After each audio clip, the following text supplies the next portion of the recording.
Savez-vous que dans la galaxie existe une bête qui fait trembler le corps des Green Lantern et les gardiens? Une bête qui se baigne dans le sang de ses ennemis, qui ne jure que par la rage et la violence, surnommé le boucher du secteur 666, j'ai nommé Atrocitus. Alors on l'appelle aussi l'incarnation de la rage ou encore le dernier des 5 inversions. Bien le bonjour tout le monde, j'espère que vous allez bien. Et si on faisait un petit tour dans le temps pour voir ensemble l'histoire de cette bête? Comment est-elle devenue ce qu'elle est? Car après tout, nous naissons tous innocents et la vie fait de nous des monstres.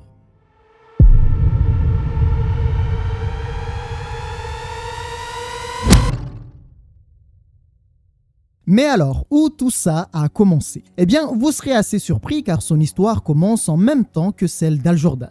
Enfin, pas vraiment, mais le principal se déroule à ce moment-là. Dans son histoire, alors qu'Hal Jordan était encore pilote et n'avait aucune connaissance de l'existence des lanternes et encore moins des aliens, eh bien ailleurs dans l'univers, on y découvre 2 personnages qui vont changer à tout jamais le cours de l'histoire de l'univers d'ici. Le premier, c'est Abin Sur, un être respecté parmi ses pairs et considéré comme faisant partie des meilleurs. Mais c'est aussi celui qui connaîtra une fin tragique avant de faire naître l'un des meilleurs lanternes. Le deuxième, c'est Atrocitus, un être qui n'est rien pour le moment, mais qui, dans le futur, allait changer l'univers en faisant émerger l'un des corps de lanterne le plus destructeur et le plus sanglant qu'on ait jamais vu. Mais alors, pourquoi ces 2 êtres qui ont une importance assez conséquente dans l'univers se retrouvent au même endroit? Il s'avère que tout ça a commencé par une prophétie. Une prophétie si effrayante que cela a poussé Abin Sur à venir en personne pour en savoir un peu plus. Il va les massacrer et demander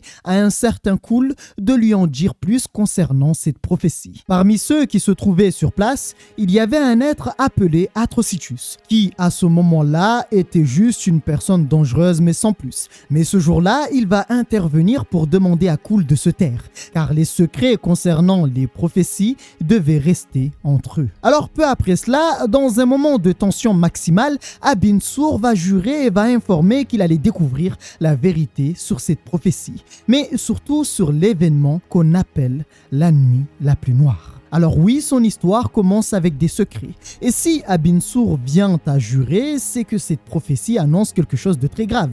Et oui, je vous le confirme d'avance, c'est très grave, car cette prophétie annonce la venue des Black Lanterns. Vous remarquerez aussi que pour le moment, il n'y a que les Green Lanterns. Les lanternes jaunes dirigées par Sinestro ne sont pas encore là, de même que les Red Lanterns et bien d'autres. Tous vont voir le jour à partir de ces événements. Peu après ça, Abin Sur l'a capturé et l'a enfermé dans son vaisseau. Une personne va le contacter pour lui demander pourquoi avait-il pris direction vers la planète Terre, un secteur dont ils ont ignoré l'existence et qui n'avait aucune importance à leurs yeux. Étrangement, Abin Sur va répondre en disant que c'était son destin, comme s'il savait ce qui allait arriver. La vérité, c'est qu'il ignorait une grande partie de ce qui allait se passer. Cependant, il avait appris 2 choses qui avaient une grande importance. La Terre était l'endroit où allait émerger l'antithèse du spectre émotionnel, la partie la plus noire. Et la prophétie dit que lorsque le vide apparaîtra, il consumera toute lumière et toute vie.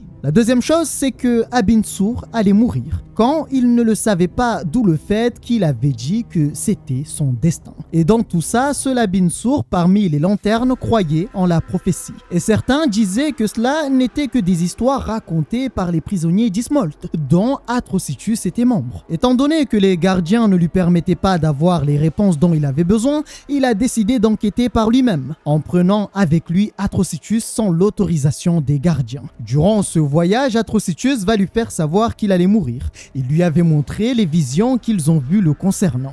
Et c'est pour ça qu'Abin Sur était déterminé, mais surtout terrifié à l'idée de savoir qu'il courait vers sa propre perte. Et c'est pourquoi aussi il évite d'utiliser son anneau de pouvoir, car la prophétie dit qu'il mourra au moment où il en aura le plus besoin. Il avait pensé qu'utiliser son anneau allait le tuer, donc il a préféré prendre un vaisseau et minimiser l'utilisation de son anneau de pouvoir. Le problème, c'est que plus il continue dans sa course, plus sa foi en son pouvoir baisse. Il avait peur de son destin, et la peur est l'opposé de la volonté. Je rappelle quand même que pour qu'un Green Lantern soit imbattable, soit extrêmement extrêmement puissant, il doit posséder une grande volonté. Et la peur ne doit jamais trouver le chemin vers son cœur, car la peur, c'est aussi le pouvoir des lanternes jaunes. Oui, Abin Sur fait partie des premiers à avoir manifesté ce pouvoir. Alors bon, dans son cas, il ne l'a pas vraiment manifesté, mais on a vu la lueur dans ses yeux. Voyant que la peur le consumait, Atrocitus va en profiter pour se libérer de cette prison. Ce qui avait causé sa perte, c'était la faiblesse de sa propre volonté. L'anneau des Green Lanterns est alimenté par la volonté,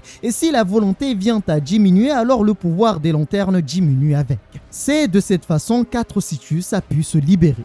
Ainsi, dans le vaisseau en direction de la Terre, ils vont livrer un combat assez violent. Et avant que le vaisseau ne s'écrase, Atrocitus va ouvrir en deux la coque. Mais avant de sauter, il va quand même prendre le temps de lui dire au revoir, car il savait qu'Abin Sur allait mourir. Le vaisseau avait pris direction vers Coast City, en Californie. Blessé, il va forcer l'atterrissage surtout pour éviter de détruire la ville. Peu après ça, il va lancer un message qui devait être envoyé à son ami Sinestro, afin qu'il puisse poursuivre sa mission. Après ça, il va scanner le secteur pour trouver un remplaçant. Et il va demander à son anneau de pouvoir d'apporter la personne qui serait digne d'être le nouveau porteur de l'anneau. C'est là justement qu'Hal Jordan rentre en jeu. Alors, la suite ne nous intéresse pas, enfin, pas aujourd'hui. Ce qui nous intéresse, c'est Atrocitus. Après qu'il ait sauté du vaisseau, l'armée avait détecté un objet non identifié. Sauf qu'arrivés sur place, ils vont tous se faire massacrer. Et peu après ça, Atrocitus va jurer de tous les anéantir, et surtout tous ceux qui sont sous la domination et le règne du corps des Green Lanterns. Après avoir tué tous ces gens, il les a offerts en sacrifice pour la prophétie. Par la suite, devant les flammes, il demande le nom de la personne qui donnera naissance au noir, en parlant bien sûr du premier être qui portera l'anneau des Black Lanterns.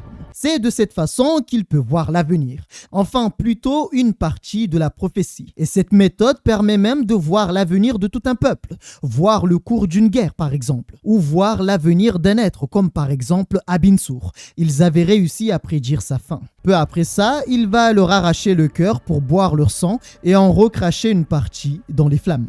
À la fin du rituel, un nom va sortir, William Hand. Mais alors, c'est qui ce mec inconnu du bataillon? Détrompez-vous car il n'est pas si inconnu que ça. William Hand, ce n'est nul autre que cet homme. Vous me direz, il ressemble juste à un Bruce Wayne en moins charismatique. Eh bien oui, ça c'est sa version soft. C'est juste un mec lambda. Mais ne vous faites pas avoir car en réalité, cet homme est cet être qui fera trembler l'univers par sa puissance. Dans tout ça, il faut savoir qu'Atrocitus ne voulait pas le protéger. Non, ce n'était pas son but et d'ailleurs, en sortant de la forêt, il dira que la vengeance était sienne. Arrivé dans une petite commune, il va absolument tout détruire et éliminer toutes les personnes qu'il a croisées. Avec des matériaux trouvés sur place, il va fabriquer une arme qui devait contenir le pouvoir du noir, mais pas que. Cette arme qu'il vient de façonner, juste comme ça, pourrait faire partie des armes les plus puissantes de la Terre. Ouais, rien que ça. Et cet objet pouvait aussi le conduire à William Hand. Et une fois trouvé, son pouvoir devait lui permettre de retourner chez lui. Pour le moment, il s'avère que William Hand, c'est juste un homme normal qui vit des moments assez tristes. Un soir de pluie, alors qu'il affichait une expression étrange en observant la défunte, Atrocitus va apparaître de nulle part. Il va tout détruire avant de le prendre et le balancer vers le cimetière. William ne comprenait pas vraiment ce qui se passait et Atrocitus va l'informer qu'il était la porte vers l'obscurité absolue. Lorsqu'il a voulu utiliser son arme, Sinestro et Hal Jordan sont apparus. Et oui, Hal Jordan a eu le temps d'apprendre à utiliser son anneau de pouvoir et il a aussi eu le temps de rencontrer d'autres lanternes comme Kilowog. Mais encore une fois, nous verrons ça dans un autre épisode. Bien qu'ils ont tenté de l'arrêter avec leur anneau, Atrocitus possède une grande force physique et sans comprendre pourquoi, le niveau de puissance de l'anneau d'Hal Jordan va tomber à presque zéro. Il s'avère que tout ça, c'était à cause de l'arme qu'avait fabriquée Atrocitus. En fait, cette arme absorbe l'énergie et se l'approprie. Cela lui permet donc d'utiliser le pouvoir des Green Lanterns sans pour autant détenir l'anneau de puissance. Et ça fonctionne avec d'autres sources d'énergie comme les Black Lanterns par exemple. Bien que la bague d'Hal Jordan ne possédait plus de pouvoir, il va quand même montrer une grande détermination malgré ses faiblesses physiques et son manque de technique de combat. Hélas, cela n'était pas assez. La détermination ne permet pas de gagner une guerre et il a failli se faire exploser. Heureusement, Sinestro est apparu pour le sauver. Peu après ça, Atrocitus va se diriger vers William Hand et va lui répéter la même chose. En lui résidait un grand pouvoir qui détruira les gardiens de l'univers. Il ira jusqu'à l'appeler l'incubateur de la mort. Alors, dans tout ça, il faut reconnaître qu'Hal Jordan est complètement con. Oh non, il est stupide bien que je l'apprécie. Il fonce dans le tas et lorsque Sinestro lui dit que se retirer n'est pas signe de faiblesse, mais simplement un moyen de reprendre ses forces, eh bien, il montre une colère qui est complètement stupide et un rejet des ordres. Sachant qu'il ne pouvait rien faire dans cette situation, Sinestro va rappeler sa batterie. Le seul moyen pour vaincre Atrocitus, c'était de récupérer leur pouvoir. Pour ceux qui le savent et qui connaissent assez bien Sinestro, Sinestro est un combattant hors pair. Et je parle ici de technique de combat et force physique. Et s'il dit que juste à main nue, on ne peut pas battre Atrocitus, c'est qu'Atrocitus doit être vraiment très fort. D'ailleurs, voyant qu'Hal Jordan n'apportait jamais sa lanterne avec lui, il va le traiter d'insouciant pour être plus gentil. Mais ne vous inquiétez pas, je vais traduire pour vous. Ici, on maîtrise l'art de la compréhension des sous-entendus. Ce qu'il voulait dire, c'est que c'est un idiot, un incapable, un abruti, un salopard. Voilà. Alors c'est clair, hein? Est-ce que c'est bien clair? Bon, oui, je suis d'accord avec vous, je me suis laissé un peu emporter dans ma stupidité. Alors vous savez quoi, soyons comme Hal Jordan, soyons tous cons et créons la fête des cons. Hein? Grâce à Sinestro qui pense à tout, ils vont récupérer leur pouvoir. Et alors qu'Atrocitus était en train de poursuivre William, ce dernier va tomber dans une tombe. Ayant pris peur, il dira qu'il voulait simplement voir à quel point les corps des morts étaient froids. Mais c'est tout. Il n'avait rien fait de mal. Seulement, Atrocitus n'avait rien à faire de ses fantasmes. Pour lui, il était temps que son destin s'accomplisse. Mais attendez, est-ce que vous l'entendez arriver? Mais oui, c'est gagné, Jérôme. C'est la force de la Plotard-Mort, la force de l'amitié comme on l'aime bien. Bah, qu'est-ce qu'il y a, Jérôme? Tu veux savoir c'est quoi un Plotard-Mort? Eh bien, sache que c'est lorsqu'arrive une situation critique, par exemple un personnage important qui doit mourir, le narrateur trouve comme par magie, abracadabra bilikum pam pam, le personnage ne meurt pas. Alors que ce connard devait mourir. Hein. Non mais sérieusement, si c'était nous, on l'aurait tué depuis l'année dernière. Pas aujourd'hui, non, l'année dernière. Voilà, tu sais maintenant c'est quoi la Plotard-Mort. Et le maître en la matière, c'est le bon vieux Batman. Ah là là, 10 sur 10. Franchement, lui, il est imbattable. Alors, dans tout ça, Plotard-Mort oblige, ils vont livrer un combat de titans. On remarque aussi qu'Atrocitus, en plus de sa force surhumaine, il possède une résistance hors du commun. Il retient les coups et les renvoie tout en encaissant. Une vraie bête de puissance. Il va porter un bulldozer qui pèse entre 20 et 30 tonnes sans brancher. Et c'est là aussi qu'on apprend une autre partie de la prophétie. Elle dit que parmi les lanternes, il y avait un ennemi dont la force serait assez grande pour s'opposer à leur vengeance. Cet ennemi porte le nom de Sinestro. Mais cette même prophétie dit qu'il était certes fort, mais il avait une grande faiblesse. Alors, durant cette bataille, il a voulu l'éliminer pour qu'il ne soit plus un problème. Lorsque Hal Jordan a vu cela, fou de rage, il va libérer une grande puissance. Il va générer un avion de chasse qu'il va balancer dans sa gueule. Après ça, après avoir été frappé et après avoir vu les flammes, une partie de la prophétie lui est parvenue. Et à cet instant, il dira que cela était impossible, car Sinestro devient jaune. Alors pour ceux qui ne le savent pas, il faut savoir que plus tard, il va trahir les lanternes vertes, avant de devenir celui qui fera régner la peur en faisant émerger les lanternes jaunes.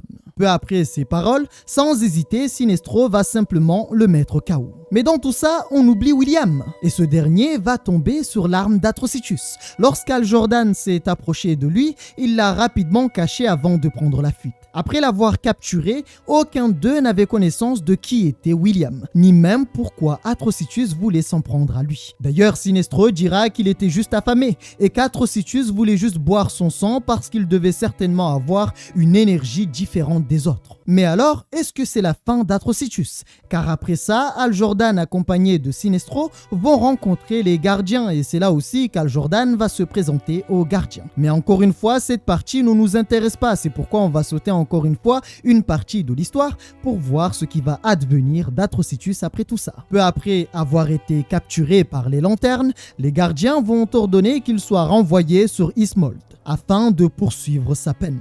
Car oui, avant tout ça, Atrocitus était considéré comme étant un terroriste dangereux et sa punition, c'est une éternité d'emprisonnement. Suite à ça, Sinestro en personne va le conduire sur Ismold afin de l'enfermer. Mais avant qu'il ne parte, Atrocitus lui dira avoir été témoin du sort d'Abinsur. Alors, il ne dit pas « je », mais dit « nous ». Car oui, les prisonniers présents comme lui pouvaient voir la prophétie. Et ils diront qu'il y avait une autre prophétie concernant Korugar, la planète natale de Sinestro. Atrocitus ira jusqu'à lui raconter ce qui allait se passer. Son monde natal allait sombrer dans une guerre civile. Un coup d'état sanglant allait plonger son peuple dans la folie, alors que lui, en tant que policier des gardiens, sera ailleurs en train de sauver des mondes qui ne sont pas les siens. À cet instant, avec arrogance, Sinestro va répondre en disant qu'il n'est pas bête. Son monde natal n'allait jamais accepter un tel chaos. Et tant qu'il serait là, il ferait régner l'ordre. Alors, lorsqu'il est parti, Atrocitus a dit les mots suivants.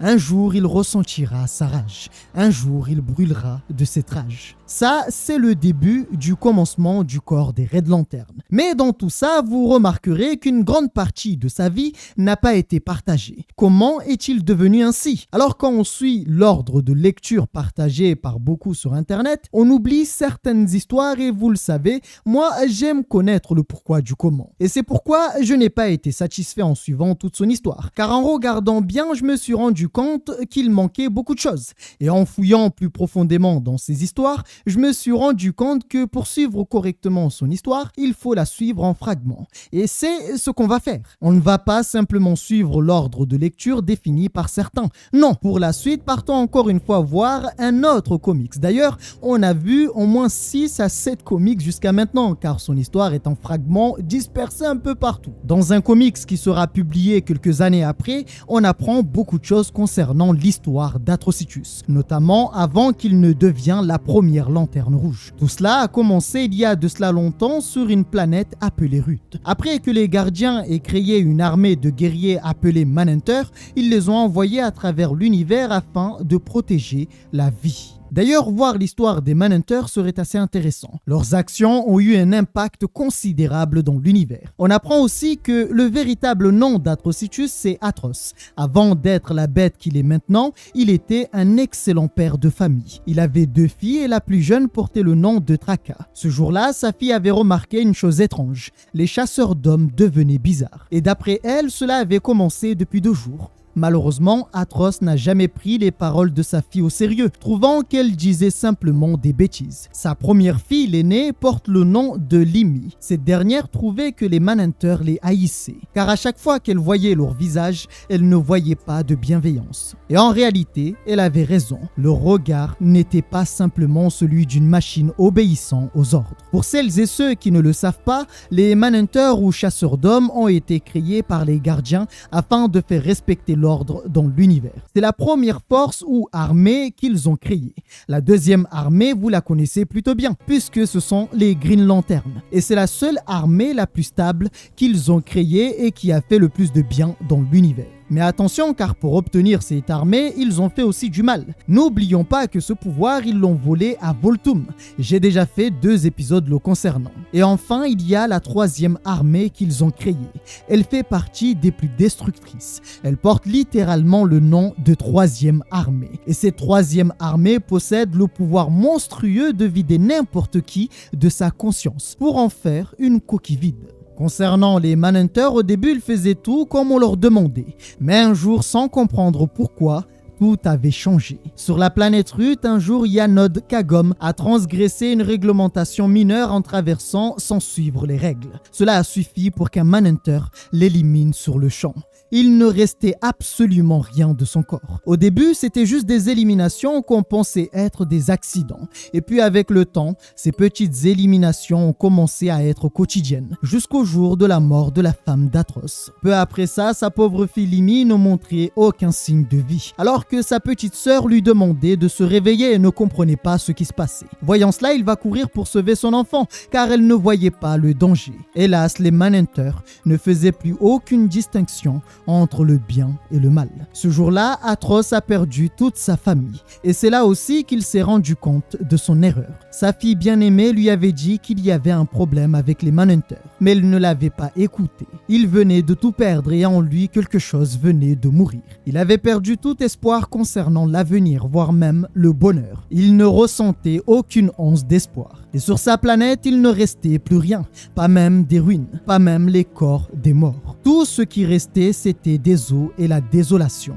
Quelque temps plus tard, des êtres sont arrivés après avoir détecté une personne encore vivante sur la planète. Avec un pouvoir qu'ils appellent Rouge, ils pouvaient détecter une trace de vie. Et l'être se trouvant derrière portant le nom de Cool va demander à sa sœur Roxaom de tout brûler, mais de faire attention à ne pas brûler et tuer ceux qui ont survécu. Ainsi, elle va s'exécuter en détruisant tout ce qui restait de cette planète, à savoir des eaux. Sauf que dans cette destruction, ils vont trouver un être rempli de sang et qui tenait encore le cou de son ennemi. À cet instant, ces êtres diront avoir trouvé une personne qui les déteste autant qu'eux. Surpris, Atrocitus va demander à obtenir leur identité, mais surtout savoir s'ils étaient les gardiens. Est-ce qu'ils étaient venus pour contempler leur travail?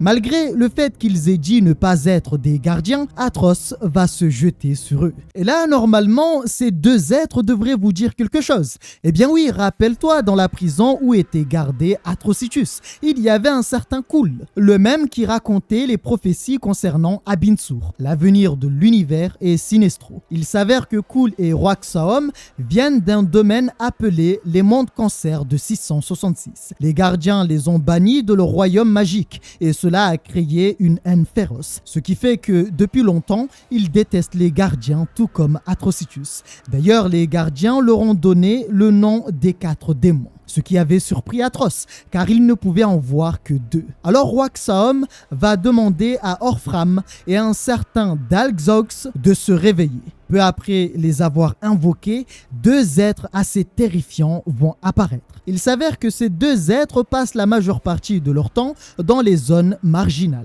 Ce sont des dimensions qui existent près de ce royaume. La raison pour laquelle ils étaient venus sur cette planète, c'est parce qu'ils avaient entendu l'histoire d'un homme si enragé qu'il pouvait vaincre à main nue les chasseurs d'hommes. Alors ils se présentent à lui comme étant des êtres puissants qui ont besoin de lui. Ils sont certes puissants, mais possèdent un gros problème. Leur esprit les empêche de se concentrer. Ce qu'ils voulaient de lui, c'est qu'il utilise sa rage qui était en train de le consumer pour la retourner contre ceux qui ont détruit son monde, à savoir les gardiens. Et c'est justement là qu'ils vont lui apprendre ce qu'est la vengeance. Car avant cela, Atroce ne savait pas ce qu'était la vengeance. Il ne l'avait jamais expérimenté et d'ailleurs après avoir tout perdu, tout ce qu'il voulait c'était simplement mourir. Peu après cette rencontre, ils vont s'allier. Et bien plus tard, ils seront connus sous le nom des 5 inversions, en comptant aussi Atroce. Et oui, pour le moment, ils ne portent pas le nom d'Atrocitus. Peu après être devenus les 5 inversions, ils ont lancé une guerre contre les gardiens. Une guerre qui va durer des siècles. Ils ont utilisé de la magie de sang contre la technologie des gardiens, car à ce moment-là, il n'y avait pas encore les lanternes vertes. Il n'existait tout simplement pas. C'est plus tard que Voltum va apparaître pour apporter le spectre émotionnel. Et c'est là que les gardiens vont découvrir son pouvoir et créer le corps des lanternes vertes. Durant cette guerre, pour combattre les forces des gardiens, Atroce avait été couvert du pouvoir de ceux que les gardiens appellent les démons. Et grâce à sa rage, les démons arrivent à se concentrer et donc élaborer des plans pour combattre les gardiens. Oui, les démons avaient besoin de la rage d'Atrocitus pour contenir leur propre esprit. Et à mesure que le nombre de morts augmente à cause des gardiens, la rage d'Atroce grandit encore et encore, à tel point que lui-même se demandait où allait s'arrêter sa rage. Comment un homme pouvait-il contenir une telle colère? Peu après ça, les inversions vont former un empire de guerre. Ils ont aligné de nombreuses planètes éloignées. Et dans ces lieux, la magie règne et les démons se joignent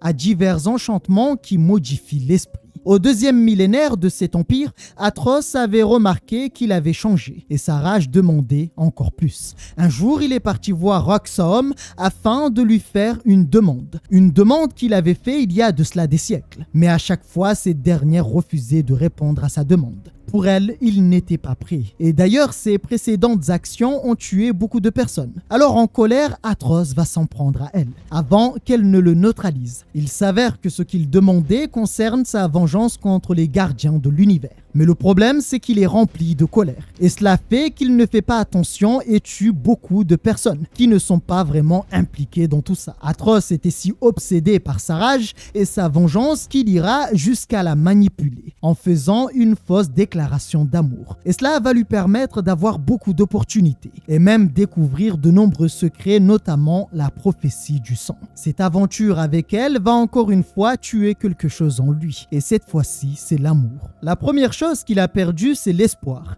Et il a gagné la rage et la colère. La deuxième chose qu'il a perdue, c'est l'amour pour obtenir la prophétie de sang. En étant avec Roxaom, il a obtenu un grand pouvoir. Et un jour, une grande chance s'est présentée à lui. Un vaisseau Oan s'était perdu avant d'arriver dans leur zone. Il s'avère que c'était un navire appartenant au gardien. Le gardien, se trouvant à l'intérieur, va le supplier de l'épargner car il était dans une mission qui était bénéfique pour l'univers. Vous remarquerez qu'avec tout ce temps, les gardiens étaient dans la bonne voie concernant la création des Green Lanterns. Pour Atroce, sa mission ne servait à rien, car ils avaient dit la même chose concernant les Manhunters. Ils devaient être bénéfiques à l'univers, mais ces créations ont mené à la destruction de son peuple. Pour ce gardien, ce n'était qu'une erreur de programmation qui avait causé tous ces malheurs. Mais maintenant, tout allait changer d'après lui, car ils allaient créer un corps de lanterne vert qui serait mené par la volonté. Il lui demande donc de l'épargner jusqu'au jour de la création du corps des Green Lanterns.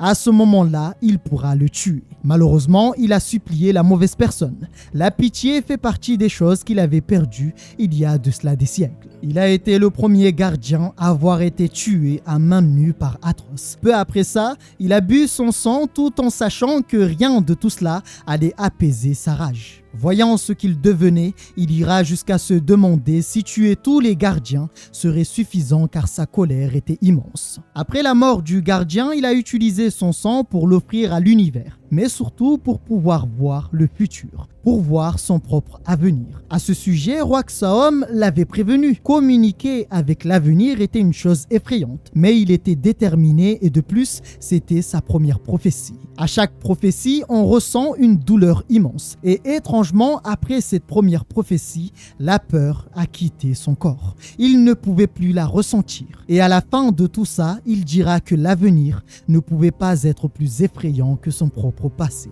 Le futur lui a montré ce qu'il voulait voir. Il verra la mort des inversions. Il verra une marée de sang et lui au-dessus de tout cela. Au début, il ne comprenait pas vraiment, mais après quelques instants, il avait compris ce que voulait dire cette prophétie. Seulement, après des millions d'années, les gardiens, grâce à leur force militaire, les Green Lanterns, ils vont réussir à vaincre les inversions. Et à cause d'Abinsur, ils ont été condamnés à être enfermés dans cet endroit. Une prison portant le nom d'Ismold. C'est une planète vide qui ne possède rien si ce n'est la désolation. C'est justement là que l'histoire rejoint la première partie que je vous ai racontée. Rappelez-vous, il était parti sur Terre pour accomplir une prophétie, mais il a été arrêté par Abinsur et Al-Jordan. Peu après ça, Abinsur l'a conduit ici pour qu'il subisse sa peine. Maintenant, vous savez où vous situez dans l'histoire. Peu de temps après, Atroce va se libérer et va se souvenir de sa première prophétie. La prophétie qui avait montré la mort des inversions. Alors il dira que durant longtemps, il a pris le temps d'apprendre la magie du sang avec l'expérience, jusqu'au point où il arrive à faire ce que les gardiens sont incapables de faire. Tuer les inversions pour accomplir la première prophétie. Pour commencer, il voulait tuer Roxaom afin de la soulager de sa longue vie de ténèbres. Ensuite, il a éliminé Kul pour faire de lui le dernier sacrifice et ainsi devenir le dernier du secteur 666. Après ça, il a ouvert leur chair et leurs veines car il savait qu'il devait utiliser leur sang qui était très puissant. Avec, il a construit la première batterie des Red Lanterns. Et au passage, il a aussi augmenté sa rage. Après avoir fait tout ça, il s'est donné le nom d'Atrocitus, la première lanterne rouge. Mais il lui restait encore une chose à faire. Il a donc utilisé le sang des inversions pour pouvoir réaliser la seconde partie de la prophétie. Et étrangement, ce jour-là, il ne ressentait aucune douleur, car la capacité de ressentir la douleur était aussi morte avec les inversions. Il s'est rappelé de toute son histoire avant de voir le futur, la création du corps des Red Lanterns.